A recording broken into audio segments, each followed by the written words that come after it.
শ্রাবণের মেঘগুলো জড়ো হলো আকাশে,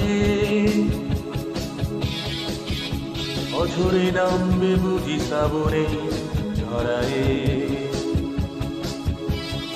আজ কেন মন উদাসী হয়ে পুরা জানায় চায় হারাতে।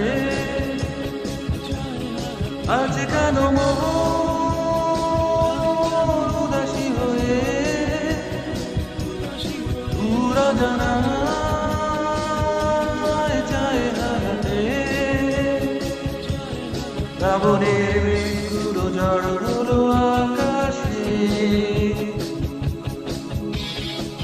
অঝরে নামবে বুঝি শ্রাবণী ঝরায়ে।